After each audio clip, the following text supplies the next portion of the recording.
Josh texted me around noon, apologizing for snapping that morning. "Let's talk tonight, love you," he wrote, as if everything was fine. He'd said we should wait a few more years before trying for a baby, and I'd nodded through tears, heartbroken and confused. But he had no idea what I'd found just hours earlier, tucked inside a dusty box in our attic. A manila folder with a single sheet of truth, a letter from Austin Medical Center confirming his vasectomy 8 months before our wedding. Every painful doctor's appointment, every hormone injection, every negative test. He thinks I'm still in the dark. But he's about to find out. Julie Anderson was the kind of woman everyone described as gentle. At 33, she had built a life around care and stability. As an elementary school teacher in Austin, Texas, she spent her days encouraging small victories, helping children sound out words, solve math puzzles, or just believe in themselves. Her students adored her, her colleagues admired her, and her family often said she was the emotional glue that kept them connected. To the outside world, Julie was thriving. But inside, for the last 2 years, she had been quietly unraveling.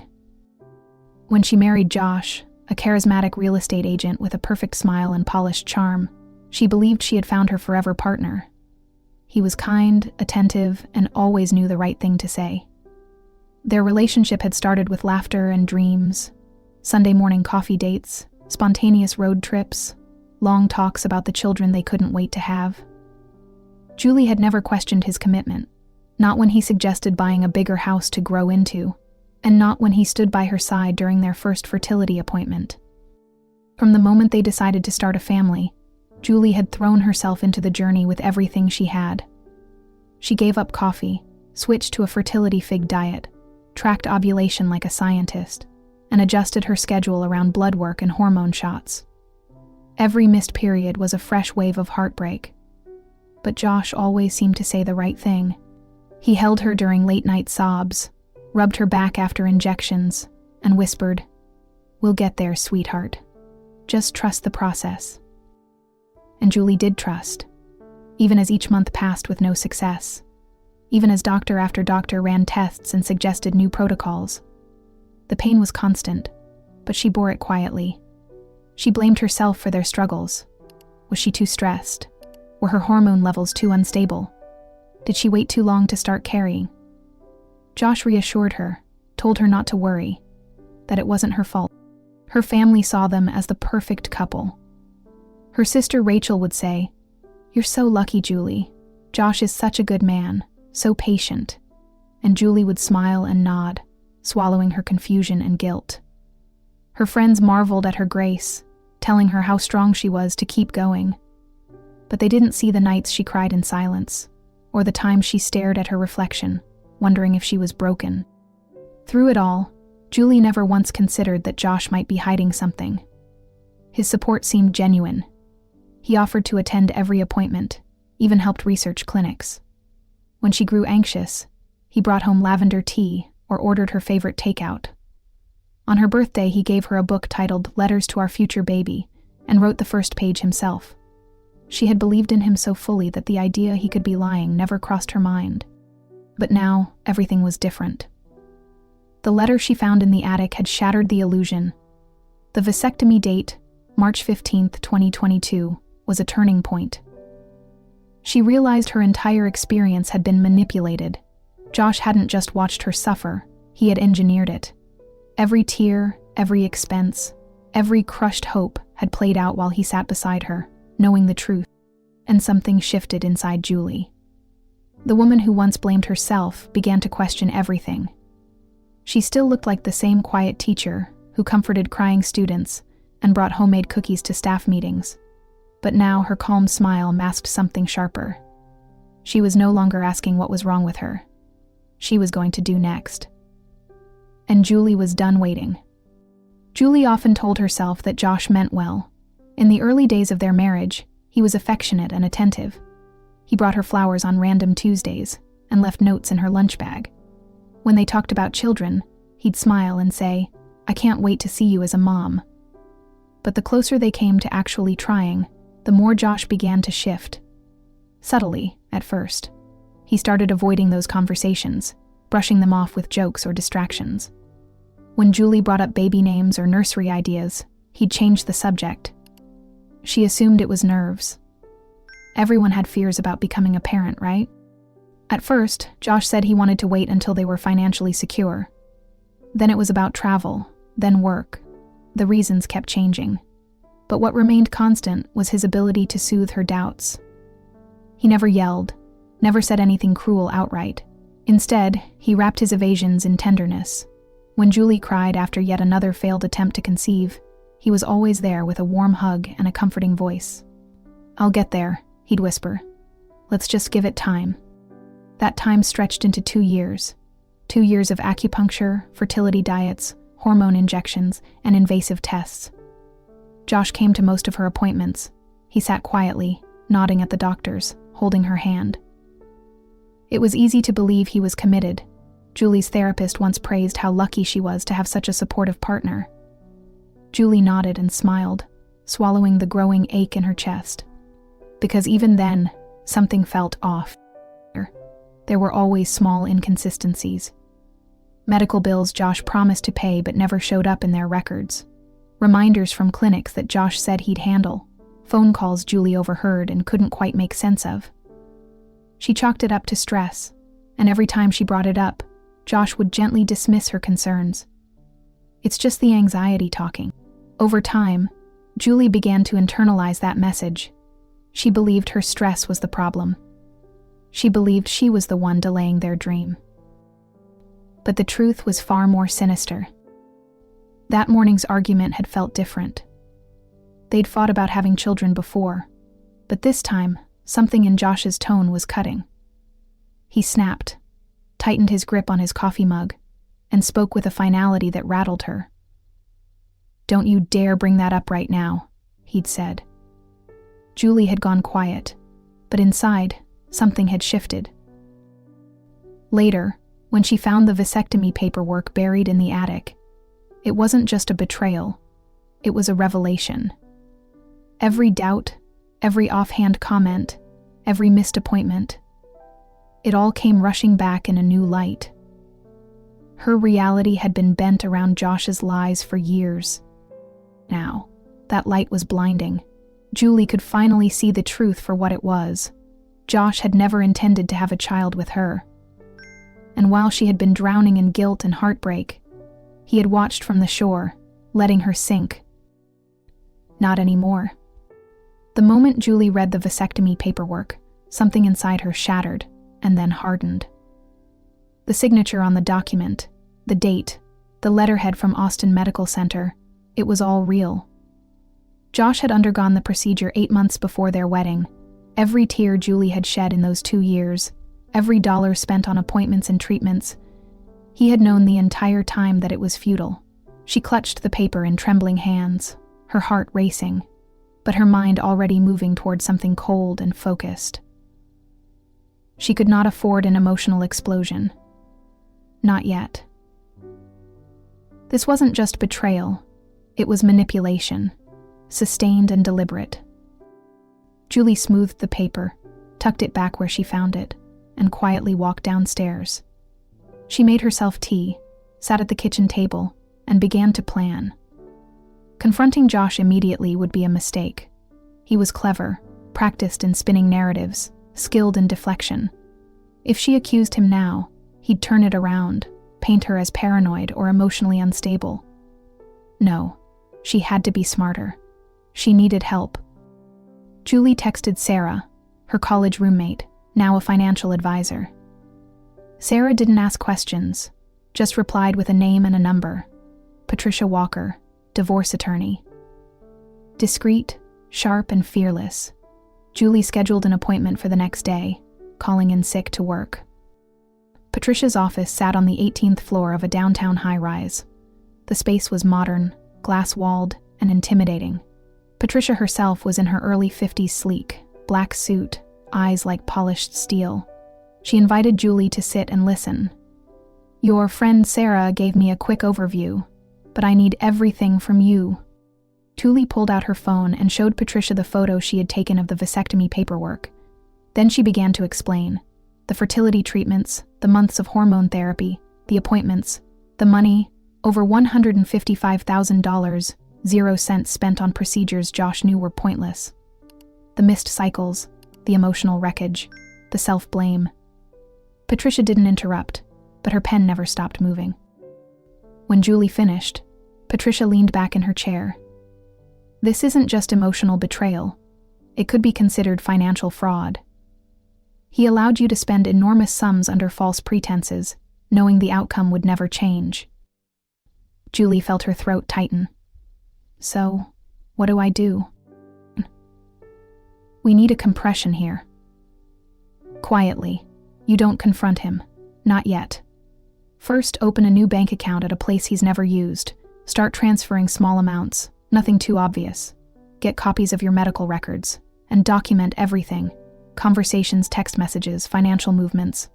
We need a complete picture of the manipulation. Julie nodded, feeling a strange sense of control returning. This wasn't just about heartbreak anymore. It was about reclaiming power. Most important, Patricia added, don't let him know you're onto him. Men like Josh, they prepare. But now, so do we. Julie left the office with a clear plan, her steps steadier than they had been in months. She had cried enough. Now, she would calculate. Every smile, every kiss, every word from now on, it would be part of her strategy. Josh had no idea that his perfect illusion was about to collapse. Julie spent the following week balancing two lives, one where she was still the dutiful wife, and the other where she was a woman quietly documenting her husband's deceit. Every morning she kissed Josh goodbye like nothing had changed, and every afternoon she worked with Sarah and Patricia to uncover more of his lies. Sarah's financial connections revealed a disturbing pattern. Over the past 18 months, Josh had been moving money between various accounts, small enough not to trigger alarms, but consistent. Julie noted each transfer, screenshot every bank statement, and saved everything in a secure drive. But that wasn't the worst of it. Sarah found records of 2 investment properties, both purchased in Josh's name only just months before their wedding. Julie had never seen the documents, never even heard of the properties. The down payments had come from accounts Julie wasn't aware existed. This wasn't sloppy deception. It was a calculated financial maneuver to prepare for an escape, one that excluded her entirely. The next shock came from the most unexpected place. Julie stopped for coffee at their usual cafe, trying to maintain a sense of normalcy. Maria, the longtime barista who had seen her through many fertility appointments, pulled her aside. "I don't want to get involved," she whispered, glancing nervously over her shoulder. "But your husband comes here a lot. With a woman. She's not you. They talk about real estate and divorce lawyers." Julie's stomach dropped. "Did you catch her name?" "Rebecca," Maria said. "Rebecca Wilson, I think." Julie barely made it back to her car before her hands began to shake. Rebecca Wilson. The name matched a real estate agent from Josh's firm, a woman Julie had met once at a company dinner. She had been friendly, even warm. Now Julie saw that smile differently. Then came the call that broke whatever was left of her heart. Dr. Martinez, her fertility specialist, had reviewed Julie's medical files as requested. "I noticed something troubling," the doctor said gently. "Your husband contacted our office several times, asking us to delay your treatments. He said you were having anxiety about the process, that you weren't emotionally ready." Julie couldn't speak. Her throat felt like it had closed. Dr. Martinez continued. "We honored those requests, assuming they came from a place of concern. But given the circumstances, I thought you should know." Julie hung up and sat in silence, her hands curled into fists, her mind spinning. It wasn't just that Josh let her suffer. He engineered her suffering. Every missed appointment, every delay, every false reassurance. It was him. He played the role of the supportive husband while making sure she stayed stuck in a cycle of grief and self-blame. She thought of the vitamins he bought her, the comforting words he whispered, the way he held her hand after another negative test. Every gesture had been a performance, a well-harassed lie. Julie looked around the room, the house they had shared, the life they had built, and felt nothing but revulsion. But alongside the hurt came something else. A quiet, rising fury. He had taken her time, her trust, and nearly her sanity. But he had not taken her strength. Her grief wasn't weakness anymore. It was evidence. It was motive. It was a weapon. And she was done being fooled. Julie operated like a machine. Every morning began with a smile, a kiss on Josh's cheek, and a packed lunch in his briefcase. Every evening ended with casual conversation, a glass of wine, and a fake laugh at her carny jokes. Julie opened a new bank account under her maiden name at a credit union Josh had never used. Step 2. Document control. Julie gathered everything: tax returns, loan agreements, credit reports. She scanned and saved every page into a secure cloud folder and hid a physical copy in a lockbox at Sarah's office. Sarah's team, working quickly, uncovered 2 more shell companies Josh had used to hide assets. One was tied to a luxury condo in San Antonio. Another showed suspicious wire transfers to an out-of-state brokerage. All the transactions were timed around moments when Julie had been most emotionally distracted, after failed treatments, during holidays, and after doctor visits. He hadn't just been hiding money. He had been timing his thefts for when she'd be too devastated to notice. Julie continued to gather evidence with chilling precision. She placed a voice recorder in the kitchen, another in the living room, and used her phone for private conversations. Over the course of 2 weeks, she captured hours of damning audio. Josh talked openly about delays in the market and moving things offshore, unaware that every word was being logged. In one particular painful clip, he mocked her for still thinking they'd have a baby someday. Julie also visited Dr. Martinez in person. The doctor agreed to write a sworn statement detailing Josh's calls and his specific request to delay her treatments. Patricia said it would support both emotional damages and medical fraud. Julie requested her full medical history, carefully cross-referencing it with the dates of Josh's interference. The pattern was undeniable. At night, Julie rehearsed her calm. She cooked his favorite meals: chicken parmesan, steak with garlic butter, his mother's baked ziti recipe. Josh praised her for being so resilient and such a great partner. He bragged about how strong they were together, how they'd survive anything.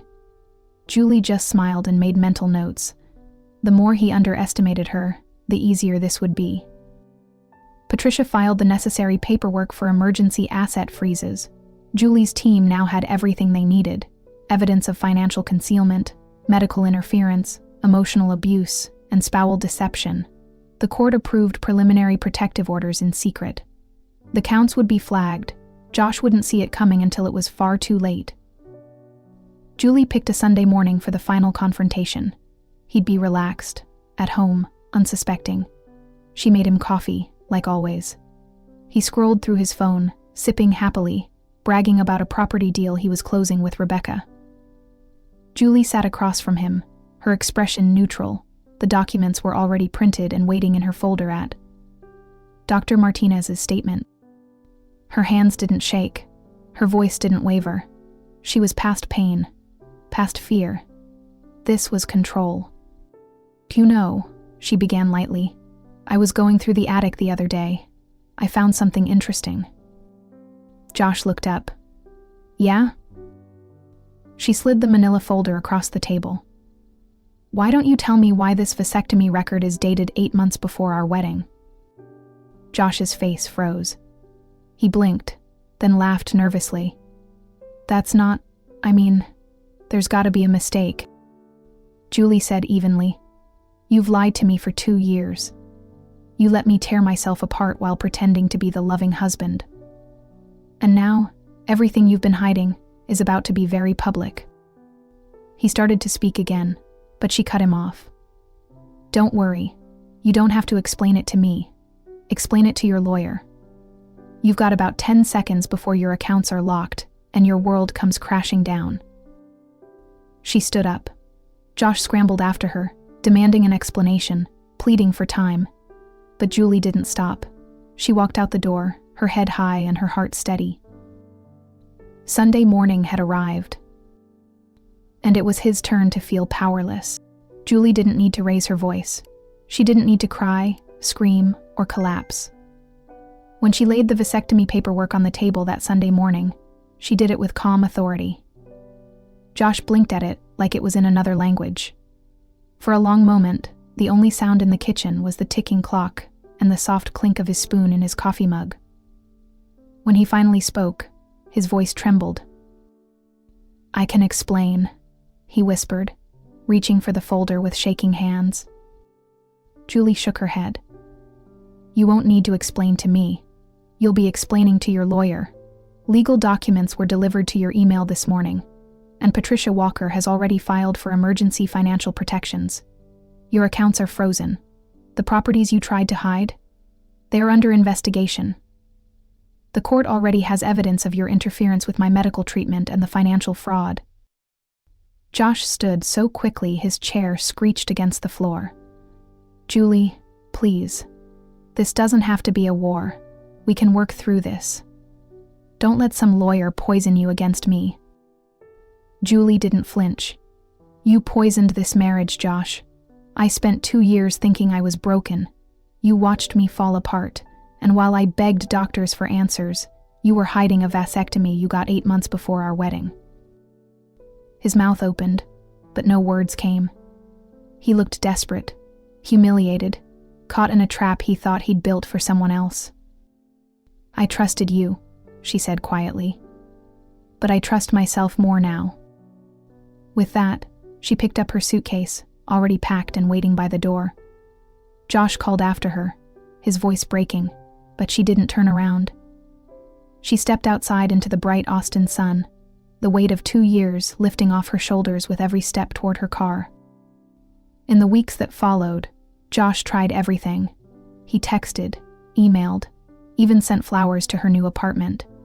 He posted carefully curated messages online, painting himself as the heartbroken husband blindsided by his wife's betrayal. But Patricia was ready, and Julie didn't flinch. In court, Patricia laid out every detail with meticulous clarity. The timeline of deception, the financial irregularities, the audio recordings, Dr. Martinez's written testimony, the forged authorizations on joint investments, and finally, the medical records that confirmed what Josh had hoped would never come to light. The judge was not impressed. Julie was awarded primary ownership of their marital home, full access to the frozen joint accounts, and restitution for the $155,000, 0 cents, spent on fraudulent fertility treatments. She was granted alimony, citing emotional and financial abuse. The court recognized Josh's actions as deliberate and harmful. His reputation in the real estate community plummeted within weeks. Several clients pulled out of deals after learning about the proceedings. His own firm placed him on leave. Meanwhile, Julie flourished. She didn't just survive the legal battle, she owned it. Her quiet, composed presence in the courtroom became a source of inspiration to other women watching the case. News spread through teacher forums and women's advocacy circles. Julie, who had once questioned her own value, was now a symbol of deliberate, lawful power. She moved into a modest but beautiful apartment near her school and started teaching again with renewed passion. Her students, sensing her lightness, often told her she smiled more. She no longer avoided family gatherings. In fact, she hosted Thanksgiving that year. Julie's voice had once been buried beneath guilt and fear. Now, it was clear, confident, and completely her own. And Josh, he became just another cautionary tale in Julie's past. She didn't need revenge through destruction. Her success was the loudest, sharpest justice of all. Julie's apartment wasn't big, but it was hers. The soft light from her window spilled over the books on her coffee table, the framed photo of her and her sister Rachel at the baby shower, and the new plant she kept alive longer than any before. Each morning, she woke up in peace, not dread. No more pretending everything was okay while her heart carried secrets too heavy to bear. She now worked in a new school district where the staff appreciated her creativity and her students thrived under her care. It was a fresh start, and she treated it like sacred ground. The pain hadn't vanished. There were still nights she woke up remembering how deeply she had wanted to become a mother, how hard she had worked for something Josh had made impossible from the beginning. But the sorrow was no longer suffocating. It had changed shape. It had become fuel. She gathered all the fertility supplements and unused ovulation kits from her cabinets and packed them into a box. Instead of tossing them, she drove to a women's support group in East Austin. There, she met women who had been lied to, manipulated, dismissed. Women who, like her, had their bodies and choices taken from them under the guise of love. Julie didn't share her story at first. She just listened. But as the weeks passed, she began to speak, softly at first, then with clarity and power. She started volunteering with the group, helping women navigate legal options, connecting them to trustworthy therapists, and simply sitting with them through their tears. She didn't offer platitudes, she offered presence. Sometimes that was enough. Julie never returned to the house she once shared with Josh. She had no reason to. Her life wasn't behind her, it was ahead, waiting. She'd begun taking weekend courses in trauma-informed education, considering a pivot into counseling. Maybe one day she would work exclusively with young girls, teaching them how to trust their instincts, speak up, and protect their futures. Her smile had changed. It wasn't the eager, people-pleasing curve it had been in the past. Now it was calm, self-assured, quiet but unshakable. She stopped asking herself if she had done something wrong. That question no longer haunted her. Instead, she asked herself what came next, and whatever the answer was, it would be her choice. Josh had stolen time, money, and pieces of her trust. But he hadn't won. He didn't get her spirit. He didn't get to write her future. Julie did that. She reclaimed her voice, her independence, her joy, piece by piece, day by day. What began with betrayal ended in liberation. She was no longer a woman trapped in someone else's story.